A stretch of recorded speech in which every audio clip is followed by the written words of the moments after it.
tugenze ku sente z'abayimbi webaza Kenzo okubawa sente zino ndowooza kye kimu n'ezammwe nga bwe zaali nti za kuteeka mu sako z'abayimbi babeere nga beewola ate bakole ki bazzeeyo. Nalikooko mu meeting yaabwe gye baholdinga wano Martin Betta ndowooza yali omukubirizi omukulu n'abantu abalala abaaliwo, naye nga neebuuza omuyimbi naddala bannamasaka kuba wano wembeera mbamanyi era ebitundutundu ndowooza nga 8 oba 9 ku buli 100 mbamanyi. Kati nga neebuuza sente zino omuyimbi agenda kuzeewola katugambe kale ali mu sako kuba bangi abali mu meeting eyo nga tebali mu sako by then, naye kati nkakasa nti sako mwagiyingidde abayimbi abatulaba era nga muli beetegefu okufuna kasente kano. Naye ekibuuzo kyange kisooka kye kino, omuyimbi wa wano mu Namasaka nga bwe mumanyi akola mulimo ki era agenda kwewola sente mmeka, agenda ziteeka mu ki, azzeeyo atya? Neyanze ekibuuzo ekyo master, naye ndowooza oba omanyi sente zino abantu abamu balina okwewala okubeera excited. Sente bw'oba olulimi olufuga sente ne bwe tugenda mu misomo gya business oba egya sente gye batukubiriza nti okubeera nga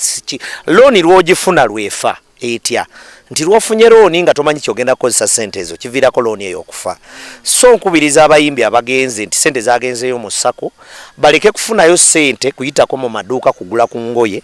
bafuneyo sente ozinvestingamu ekyo ekisobola okuzza zibanazzaayo. Nti ffenna tukimanyi nti bweweewola obukadde 2 buno obubiri busooka ne buleka okuba obubwo up to ng'omaze okumalayo amagoba g'okola ki g'olina okuzzaayo. Sometimes nti ndowooza twandibadde n'obubiri buno abantu abamu mu kukola ez'essente ezo nti obubiri baba bukuwadde biki by'oyina uyo omusingo gwo guzitowa ki, kuba sente ezo ogenda ziraba sako nga bwe zazifunye ezimu nti bw'onaabawo emyezi 6 nga balaaninga nga batambula oddeyo bayita obo babali badde mbalabe emirimu gyabwe wegituuse wekitibwa Kenzo n'ogw'omulimu ogwaguyina okubanga sente takwata bukwasi kubawa nga bwe baba wadde zigenda mu sako kituufu bazijjeyo bakole, naye okuba monitoringa kintu kikulu n'okubawa emisomo ng'egyo kuba abamu bagenda kujjayo sente basooke beeyozeeko ennaku. Yuli afuna obukadde bwa 5 oba 3 oba 10 asooke yeeyozeeko ennaku so nga zandibadde kikulu nti owekitibwa pulezidenti yabadduukirira beekulaakulanye. Olwaliro omulimu nti nga bwe twayogeddeko nti ne pulezidenti yagamba nti endongo egenda efa kituufu tukimanyi, tojja kusanga yali promota w'ebidongo ng'apromotinga musujja gwa nsiri ng'asomesa abantu ku musujja gwa nsiri tusaawe waka tukole ki tuzimbe obutimba n'ebiringa ebyo. Naye abayimbi mbakubiriza ekintu kimu kwe kufuna sente zigende zikole kye zirina okukola. Ye pulezidenti mu kuzibawa yazibawadde bazinvestinge mu ndongo oba nti fiiki ndi muyimbi naye ninayo ka business kange tugeze aka stationary ngenda ziteeka omwo kubanga endongo erwawo okuzza. Kakati nze kye nandirowoozezza era pulezidenti bw'aba yazibawa ziteeka mu ndongo kikyamu era nze nkivumirya kubanga kyemmanyi mu ndongo nti omuyimbi ne wanaakuba oluyimba okupushinga oluyimba wano okulukolera vidiyo ennungi ebyo bitwala sente ate era zirwawo okudda nga bw'okyogeddeko. So nto abayimbi bano baba abawadde wano luli emiliyoni 10 plus vidiyo ennungi eri miliyoni 15 ku 2.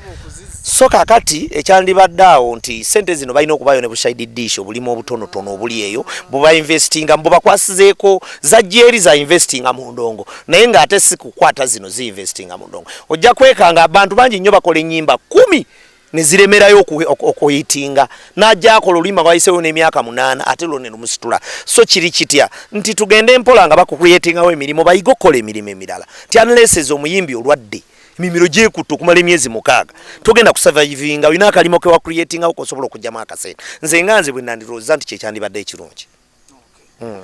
Kale ndowooza ebyo nabyo bitegedde omuyimbi atulaba manya kyekyokukola gendayo nga weewola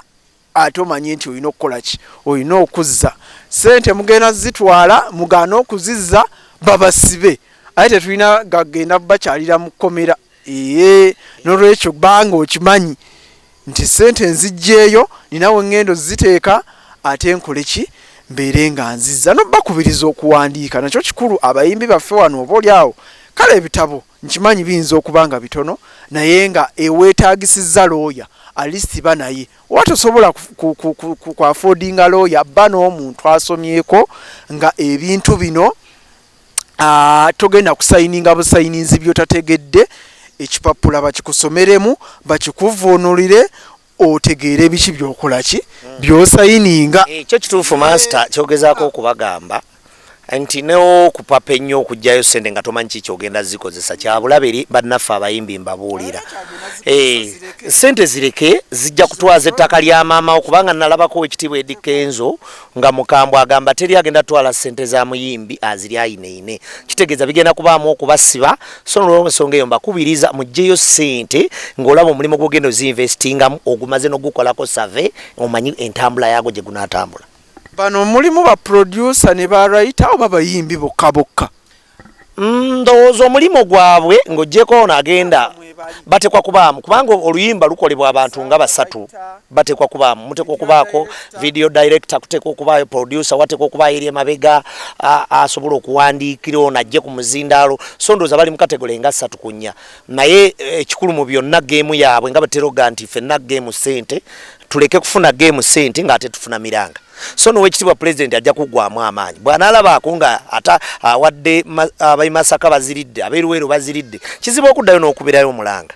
naye nandirowoozezza nti bali organized ekimala kuba sente zajja wekitibwa Kenzo n'asooka abakkakkanya n'ataziba bwerawo ne bafuna emisomo egimala mbadde mbalaba nga batuula ndowooza ekyo Kenzo kyeyakoze ate nammwe abayimbi mweyongere kwegatta nabadde ndabakaawo ne Bafana ng'agamba Bafana nti y'omu abasinze okwagala federation yaabwe nti yakasaving million eziri mu 12 ndowooza ekyo Bafana tumwebaze ate abantu nammwe sako mugigendemu sente musavinge mutereke mwewole mwekulaakulanye nga bwe batukwatirako bannaffe side eyo. Emanoza katumalize nakano tekalekeko manya abantu baffe tebakyagala nnyo kulaba bintu biwanvu. Swaba Kasumba muyimbi naye yavaayo ennaku ezimabega n'abwejjako ne yeeyambula obuyimbi ne yeeyambula obusiraamu n'agamba ye agenze mu ssabo oba kati ye bamweyana ndowooza ye bamweyana obaani ndowooza Kasumba bamweyana era ennyimba ze zonna music we yenna yamugaba n'agaba abasiraamu abamwagala bakole ki bamutwale takyalina copyright ku luyimba lwonna teyeetaaga luyimba lwonna era n'agamba nti gwe bw'obeera eyo tugeze oluyimba lwa Amiina ne wabaayo akugamba nti lwa Swaba Kasumba oba lwaguuni aliwa aclaiminga copyright yaalwo genda gy'ali ye akole ki omuntu oyo amuyigiriza essomo ekintu kino kyogerako ki Swaba Kasumba ddiini ya busiraamu gye yakyawa music gwakyaye tamulabyemu mulamwa oba kino ekyokufuuka bamweyana ebintu bino ebyessabo ye byalabyemu amakulu essaawa eno nga lwalabye ekitangaala bulijjo ali mu kizikiza. Neyanza master naye bw'oyogera ku Swaba Kasumba munaddala mu biseera nga bino ebyekisiibo ennyimba ze zibadde nkulu nnyo mu guno mwezi gwa Ramadhan so abasiraamu tekyabaleka kyekimu ennyimba za Swaba Kasumba zibadde zisawundinga nnyo mu guno mwezi gwa Ramadhan naye kino nja kizaayo eri abakulu ab'eddiini kino tekituuse ku basiraamu bokka naffe kyatuukako ku muyimbi waffe Vincent Segawa Bakristo naye ndowooza waaliwo obutagenda nnyo kumunyigiriza na kumubuulira nti awaawo bino bya Kaisaali ebintu bya Kaisaali olumu bireke twerabiza nnyo mwoyo wa Mukama. Nalabako munnaffe akulira Sala Kabona Jumba yes ng'agezaako tiisa bannaffe abasiraamu n'agamba n'obbaloga n'okubakolako ebisingakaawo naye ndowooza nze kye nandisabye yakuyaba n'abasawo b'ekinnansi gye yagenda kubanga ndowooza era yamuteekamu nga bonaga nti okumubatiza mu byabwe eby'ekinnansi nti bw'omegga ate toluma bw'aba yatwalaka munnaffe Swaba Kasumba oyo n'agenda eyo esaidi y'abannaffe abo abaalubaale agende naye nze kye nandikubiriza omuntu nga tonnasalawo kugenda eyo sooka oluusi olumu tukola ensobi nga tetwebuuzizza munnaffe akulira obusiraamu ekitiibwa Nakibinge waali okumwebuuzaako naye okuvaayo n'akangaza ku ddoboozi naga nti obula so abakulu ng'abo ab'eddiini ensonga ezo basobola ozimalira ddala bulungi naffe twalegezaamu bannaffe abasiraamu ne batwalako Vincent Segawa ne tubaleka obulamu butambule ate naawe ng'omuntu waliwo Bayibuli weegambira nti ng'okyali mulamu olina obudde obw'okwenenya ebibi ebingi by'olina naye lw'onaamala okugenda ojja kuba tokyalina budde so omuntu yenna alina obulamu waddembe okukola kyayagala naye manya nti Bayibuli kale akanyonyi yakagamba nti ng'okyali mulamu okwenenya by'olina okwenenya tubyenenye nga tukyali balamu nze bwe ŋŋamba. Tusiibula akadde keeko. Mwenna abalaba YouTube channel yaffe, abalaba Monster, bwanaba tujja kubanga ffenna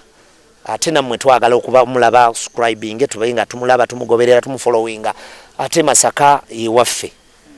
Neyanza sebo. Tweyanze ebyo nabyo ndowooza kati obitegedde. Information ku information tujja kubeera nga tumuleeta emono abaana ensonga zizaabayagala okuttaanya okusinziira ku kiba kigenda mu maaso. Kale weekumire ku mukutu ebyo byonna osobola okubeera nga obifuna. Atakumira mpeera ku nkumire embeera bulungi weeraba.